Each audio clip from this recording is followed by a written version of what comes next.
Hello everyone, my name is Lou and this is my gaming channel. Today I'm gonna showcase you one of my recent build which I call the Golden Rogue. Yeah.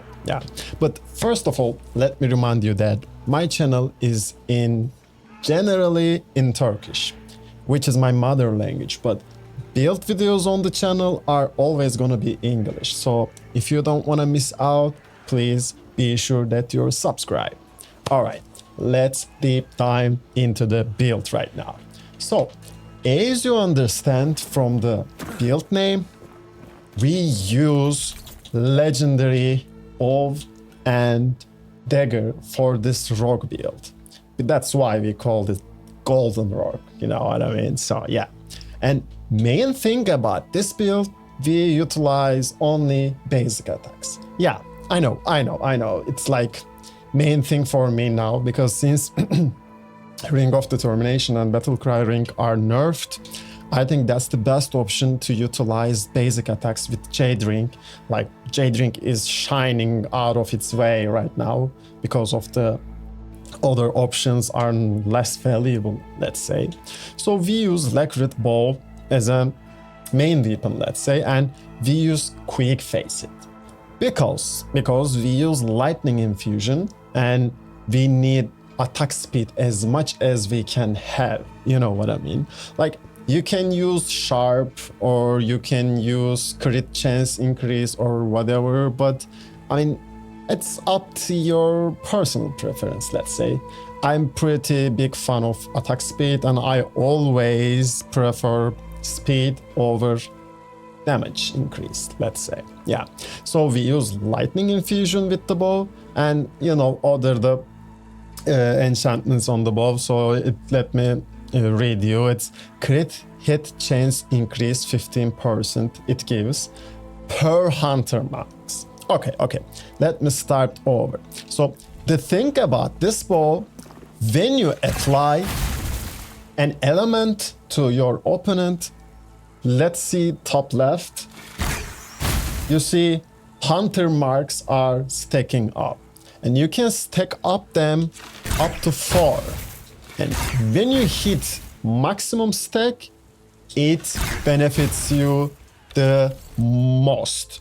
So on our enchantments it's give crit hit chance increase 15% for per mark. So if you have 4 mark, it duplicates. I mean, I don't think it duplicates or quadruplates or whatever. It's only increase on top of each other as I calculate, let's say, from the planner. And it also gives us stamina cost reduction 15% for each mark, and it increases our physical damage 40% if we have 4 stacks. We don't benefit that physical damage increase that much since we use lightning as a damage output, not physical. It's irrelevant, but crit hit chance and stamina cost reduction are the game changers here. Why? I'm gonna explain next. But now let me introduce my other legendary weapon, which is Bleeder's Delight. It's our second weapon for melee combat. We don't utilize it that much, but on boss fights it benefits us too much actually, which I'm gonna explain later. We also use Quick Face It and Lightning Infusion on it, and as an enchantment it gives us attack damage increase 20% after charge attack. When you damage dealt with charge attack, your normal attacks, only normal attacks, increase 20%, and your attack speed increase 15% after kill. Plus, your running will not decrease stamina, so you can run freely around your enemy. So this is a good option for us to speed farm little mobs. Also on boss fights, when we stagger the boss with our bow, for example like this, you run to it and bang, blast it. That's the main combo actually. So mainly we utilize our bow and we kite around, we dodge around, and when we get close, we swap to dagger. Yeah.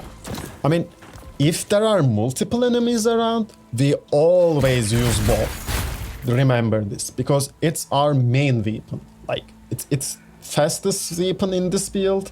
It deals huge AoE damage and huge burst damage from distance. And when we get close or when we have single target enemies, then we swap to the dagger. Yeah. And you might think like, wait, Blader's Delight have charge attacks? Yes, it have, but you have to figure it out. So let me explain how to charge attack with this specific dagger. So you can deal charge attack damage 2 different times with this weapon. First off, triggers from your first attack. Like after your first attack, when you hold your attack button, your character will be deal charge damage. Let me show you. You see, 1 light and charge. 1 light and charge. 1 light, hold and charge. The other one is 2 light attacks after hold and charge. 2. Oh, wait, my bad. Come here. Hit me, opponent. 2. Light, charge. Light, charge. That's the second option. And our all light attack is like this. Pa. Like our main combo have 3 different attacks, 3 different light attacks. Pa. But you can land heavy between them. Like pa heavy, or pa heavy, pa heavy. That's the other combo. And mainly we charge attack only when we fight with boss actually, or maybe big enemies, just to increase our other light attacks damage. Other than that, we don't even utilize charge attack on the dagger that much, because most of the time, like I said, we already use bow, which is like you're just spamming your attack button, you know what I mean? Just like a lazy dad. All right, let's dive into the Crucible, and then I'm gonna explain the other components of the build.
Okay, welcome back. So, let me introduce you the armor pieces. So, we use blue helm on this build, and we use agile. Since we utilize basic attacks, we need that stamina regen so badly. That's why we utilize agile facet, and we use enchantment power increase 40% at full focus gem. I don't remember the name, but you know, it's the blue gem. We use this gem on all of the armor pieces.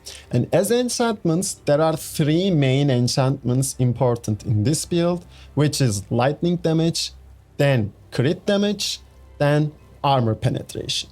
You can use crit damage all of your pieces as well, but I prefer 2 crit damage, 2 crit chance, so I split my items. On our helm, I preferred crit damage because I wanted it to get exalted more. You know what I mean? As you know, on purple items, you have 4 enchantments, but on blue items, you have 3 enchantments, so it increases your chance to get double or triple, even quadruple crit exalt on 1 enchantment, comparing with plug items. So on our helm, we use agile again as a facet, and armor pen, lightning damage, and overall speed increase as enchantments. We don't use crit chance or crit damage because I preferred health regeneration instead to increase my exalt chance on other enchantments again. And as a downside, we use damage resistance reduce at, if not at full focus.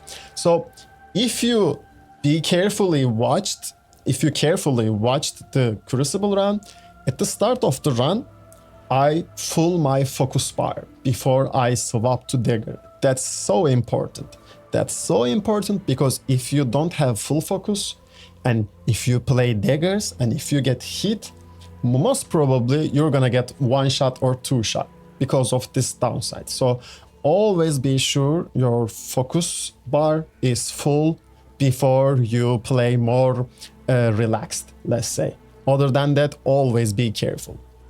So on our glows, we use rapid facet. As I always said, I'm a big fan of speed, so that's why rapid gives us 10% attack speed. That's why we use rapid facet. Again, blue gem on the gem slot, and armor pen, crit chance, and shock build up instead of lightning damage, because I wanna get that shock build up as soon as possible so I can get my overall speed buff fastest, you know. And we use health on kill for farming because we don't use any lifesteal. We don't even need, most of the time we always far away from our targets, like from distance. So health on kill is for to reduce our potion usage. You know what I mean? Like in generally farming, you get always health back after you kill your opponent, so you don't have to use your potions that much, foods that much. Oops, sorry for that crackles. I turned back to my puberty, I guess. Anyway, so as a downside, it's the same downside from our armor chest as well. And on our path, we use Frantic Facet and Blue Gem, and I was super lucky, super duper lucky on Exalts. I hit 4 crit on armor penetration, and the other 2 is same with our health. So armor pen, crit damage, and lightning damage on pants. So because of my best luck, I literally hit 99% of armor penetration with this current setup, but it's not a big deal because crit damage increase also increase your overall damage. Lightning damage also will increase your overall damage output. So don't worry, don't worry. None of the exalts are not gonna wasted in this build except health on kill. If you don't hit 4x on health on kill, you are super cool, super fine, don't worry. And as ring choices, of course, Jade Ring and Willow Cap Ring to increase our both attack and movement speed, and Agility Ring to decrease our attack stamina cost and sprint stamina cost for our bow especially, and increase our movement speed from it. And as a status point, we use 37 on health to reach 400 HP with house buff, with maximum leveled house buff, so we don't get one shot from anything. And 64 for dexterity. On dexterity, it's the sweet spot for me, like 60 plus 60 is the sweet spot for me. And 16 points on equip lot to stay fast. Yeah, that's the whole build. I hope you can gather this build because it's kind of hard to find those legendaries in the game. So you can check my brownie build to farm your way at early end game, or I don't know, whatever. But yeah, this is a really good build. I'm pretty sure you're gonna love it when you're able to try this build. This is all for this video, and I hope you'll be here on next one. See you, my friend. Bye bye.